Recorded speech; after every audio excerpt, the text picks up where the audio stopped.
Anak-anak, assalamualaikum. Jumpa lagi dengan Bu Reni. Nah, kali ini videonya belajar bareng Bu Reni, yaitu belajar utawa sinau basa Jawa tentang jenis jamur lan bukit jamur. Pada KD 3.6, mengenal, memahami, dan mengidentifikasi teks cerita tentang diri sendiri dan keluarga dengan bantuan guru atau teman secara lisan dan tulis. Disimak ya. Kita akan belajar utawa sinau. Yang pertama, mengenal jenis jamur sing bisa dipangan. Sing kedua atau keloro, itu mengenal papan wisata Bukit Jamur ing Gresik. Disimak nggih penjelasan saka Bu Reni supaya kowe bisa. Nah, niki jamur. Jamur iku jenis tanduran sing tumbuhe bebas. Jamur enten kalih jenise, yaiku jamur sing bisa dipangan lan jamur sing ora bisa dipangan. Bu Reni jelasno jamur sing bisa dipangan. Jamur sing bisa dipangan iki aman loh yen dipangan menungso, amarga ora ana racune utawa ora bahaya. Apa wae contoh-contohe? Iku ana jamur kancing, bentuke kaya kancinge klambi. Terus ana jamur kuping, bentuke kaya kupinge menungso, dadi arane jamur kuping. Kenale contoh jamur yaiku jamur tiram. Jamur tiram iki daune utawa godhonge ombo lebar. Biasa akeh digunakno gawe jamur crispy. Terus wonten malih jamur merang. Yaiku mirip kok jamur kancing, nanging beda. Jamur merang iki rada dawa utawa lonjong. Warna jamur tiram lan merang sing kata digunakno iku putih. Terus jamur liyane yaiku jamur lingsi. Jamur iki ombo. Bentuke ombo tapi melungker, warnai oranye kecoklatan. Terus ono malih jamur sime. Jamur iki cilik, gagange rada dawa, ngrombol, warnai putih. Enten malih contohe jamur sintaki. Jamur iki warnai coklat, mirip kaya jamur merang, tapi orang ngrombol akeh. Terus enten malih jamur inoki. Jamur iki cilik nanging batang utawa gawange dawa. Warnane jamur inoki iki putih lan grumbul akeh. Bentuke jamur inoki iki mirip kaya jamur sime ya, tapi ana bedane lho, disimak ya. Nah, niki bedane jamur sime lan inoki.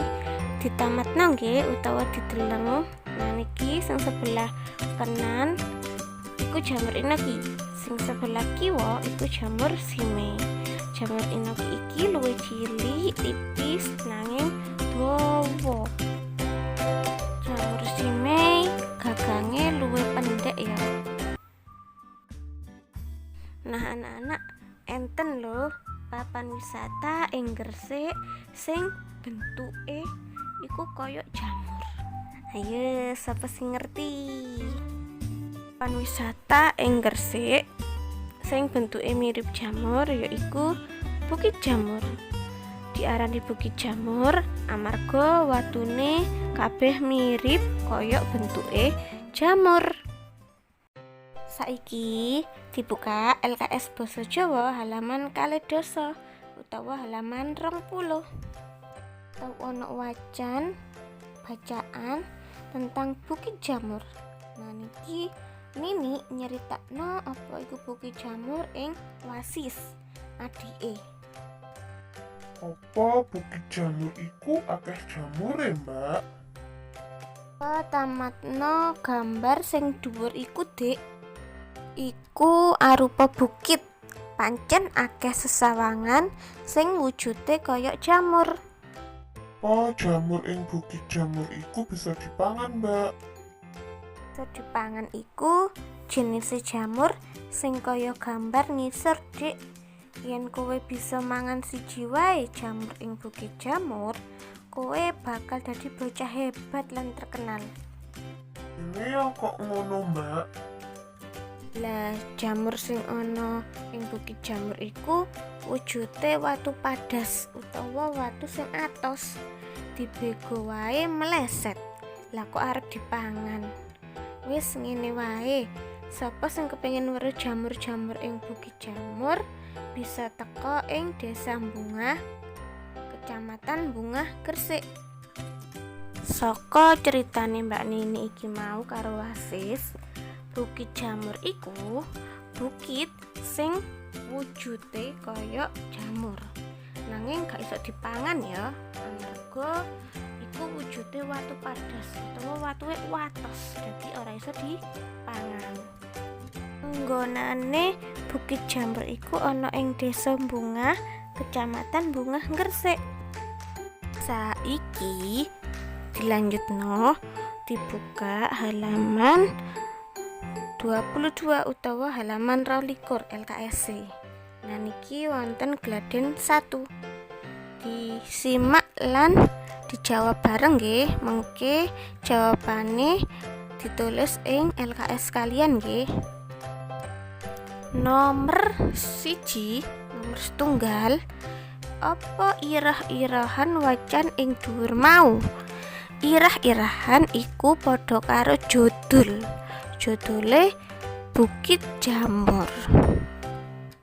Terus nomor 2, sapa sing cerita lan sing diceritani ing wacan mau?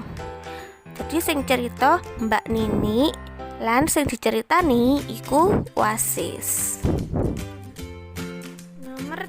Nomor 3, Bukit Jamur iku saiki dadi papan wisata. Ana ngendi panggonane? Ana ing Desa Bungah, Kecamatan Bungah, Gresik. Nomor 4, nomor sekawan. Nah ini ana gambar jamur ing sisih iki arane jamur kuping. Gini ya kok diarani jamur kuping? Jadi amarga bentuke koyok kupinge menungso. Nomor 5, nomor gangsal.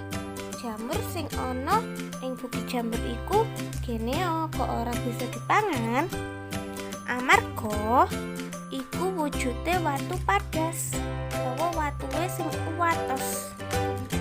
Nah anak-anak ojo lali ditulis ya pembahasannya pokok bu guru iki ing LKSC kalian masing-masing nggih. Ya apa sinau bareng Bu Reni iki mau sampun ngertos. Nah nek sampun ngertos Bu Guru akhiri nggih pembelajaran dinten iki kali Bu Reni. Assalamualaikum warahmatullahi wabarakatuh. Sampai ketemu lagi.